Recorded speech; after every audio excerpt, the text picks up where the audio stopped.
कल्पना करा तुमचा वाढदिवस आहे आणि गिफ्ट म्हणून तुम्हाला मिळते गाडी आणि ती सुद्धा फेरारी. ते सुद्धा एकदाच नाही तर प्रत्येक वाढदिवसाला. ऐकायला भारी वाटतं पण ही आहे रिअल स्टोरी. फेरारीमध्ये बसायला कुणाला आवडणार नाही. सचिन तेंडुलकर पासून जगभरातल्या बड्या लोकांची ही फेवरेट गाडी.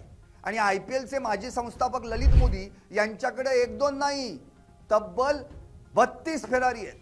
आता या 32 फेरारी त्यांच्याकडे कशा आल्या याची एक भन्नाट स्टोरी आहे. पाहूयात या व्हिडिओमध्ये ललित मोदी त्यांचं फरारी प्रेम नक्की काय आहे.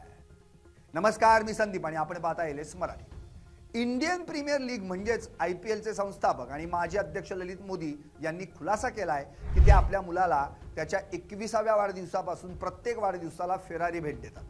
हे ऐकायला थोडं विचित्र वाटेल पण ते खरं आहे. हळूहळू या भेटवस्तूंचं रूपांतर गाड्यांच्या संग्रहात झालं. या एवढ्या फेरारी घेण्यामागचं खरं कारण केवळ श्रीमंती दाखवणं नाहीये तर त्यामागे आहे एक इमोशनल स्टोरी.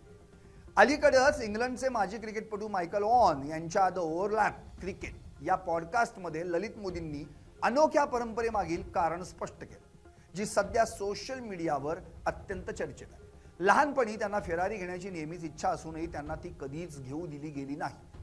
तथापि जेव्हा त्यांच्या मेहुण्यानं त्यांना त्यांच्या 40व्या वाढदिवसाला पहिली फेरारी भेट दिली तेव्हा त्यांचं स्वप्न साकार झालं. तेव्हापासून त्यांनी आपल्या मुलाला दरवर्षी फेरारी देण्याचा निर्णय घेतला, जेणेकरून त्यांना पूर्वी जाणवलेली उणीव पुन्हा जाणवू नये. ललित मोदींच्या या निर्णयामुळे आज त्यांच्या कुटुंबाकडे तब्बल 32 फेरारी आहेत. त्यापैकी सर्वाधिक त्यांच्या मुलाकडे आहे. IPL सोडल्यानंतरही ललित मोदी एवढा पैसा कुठून आणतात असा प्रश्न नेटकऱ्यांना पडलाय. तर याचं उत्तर असं आहे की ललित मोदींची संपत्ती काही 100 कोटी नाहीये तर जवळपास 5000 कोटींच्या घरात आहे.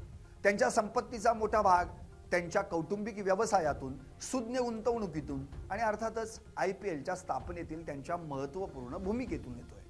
ललित मोदी कुटुंबाचे तंबाखू आणि मनोरंजन यांसारख्या उद्योगाशी घनिष्ठ संबंध आहेत. परंतु 2008 मध्ये IPL सुरू केल्यावर ललित मोदींना खरी प्रसिद्धी मिळाली. या निर्णयामुळे IPL झपाट्यानं एका जागतिक क्रीडा लीगमध्ये रूपांतरित झाली. मात्र त्यांचा प्रवास सोपा नव्हता. 2013 मध्ये BCCIनं आर्थिक अनियमिततेच्या आरोपांमुळे त्यांना निलंबित केलं आणि नंतर त्यांच्यावर आजीवन बंदी घातली, जे आरोप त्यांनी नेहमीच नाकारले आहेत. असं असूनही त्यांची आलिशान जीवनशैली सतत चर्चेचा विषय ठरते. मग ती त्यांची लंडनमधली घरं असोत किंवा महागड्या गाड्यांनी भरलेलं त्यांचं गॅरेज असो, ते नेहमीच चर्चेत असतं. फेरारी गाड्या भेट देण्याची हौस त्यांच्या याच आलिशान जीवनशैलीचा एक महत्त्वाचा दाखला आहे. एका अपूर्ण स्वप्नातून सुरू झालेली गोष्ट आज 32 फेरारींच्या कलेक्शनपर्यंत पोहोचली आहे. ही गोष्ट काहींना प्रेरणादायी वाटेल तर काहींना अतिरेकी वाटेल, पण ज्यांच्याकडे अमाप पैसा आहे त्यांच्यासाठी फरारीचा हा शौक फारच छोटा आहे. ललित मोदी हे त्यांच्या मोठ्या शौकसाठी नेहमीच चर्चेत राहिलेत. त्यांचं सुष्मिता सेन सोबतचं अफेअरही इंटरनेट आणि मीडिया सेन्सेशन बनलं होतंच की. त्यावेळी समोर आलेल्या ललित आणि सुष्मिता यांच्या फोटोंवरूनही बरीच चर्चा रंगली होती. फक्त सुष्मिता सेनच नाही तर विजय माल्या यांच्यासोबतची ललित यांची दोस्ती ही देखील कायमचा चर्चेचा विषय राहिली. विजय माल्या हा बँकांचे हजारो कोटी रुपये घेऊन पळालाय. ललित मोदीला फ्रॉडमुळे IPL पासून दूर राहावं लागलं होतं, त्यामुळे या दोघांच्या भेटीची बरीच चर्चा होती. पण आता पुन्हा एकदा ललित मोदी आणि फेरारी या प्रकरणामुळे हे दोघंही चर्चेला आले. बँकांचा पैसा द्यायला यांच्याकडे पैसा नसतो, पण अय्याशीला मात्र कधीच पैसा कमी पडत नाही. मग असे लोक नेमके कुणाच्या जीवावर थाट करतात असे अनेक प्रश्न अनुत्तरितच राहतात. IPLच्या झगमटामागं असलेलं मास्टरमाइंड ललित मोदी सध्या लंडनमध्ये वास्तव्यास असून भारत सरकारसाठी ते फरारी आहेत. मात्र त्यांच्या वादांची मालिका आजच नाही तर ती त्यांच्या महाविद्यालयीन जीवनापासून सुरू झाली आहे. अमेरिकेतील शिक्षणादरम्यान ललित मोदी चक्क अपहरण आणि अंमली पदार्थांच्या तस्करीच्या आरोपाखाली देखील तुरुंगात गेले होते.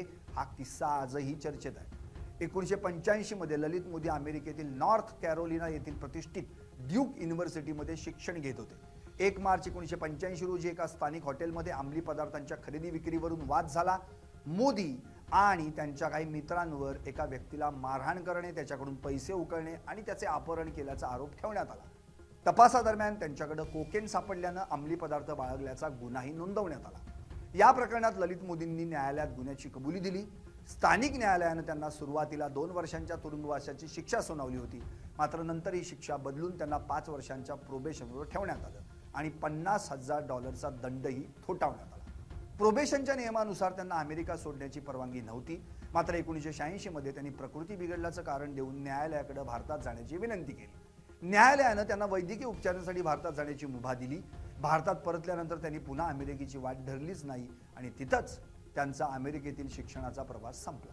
कॉलेजमधील तो फरारी होण्याचा किंवा कायद्याच्या कचाट्यातून सुटण्याचा अनुभव त्यांना नंतरच्या काळातही कामी आला.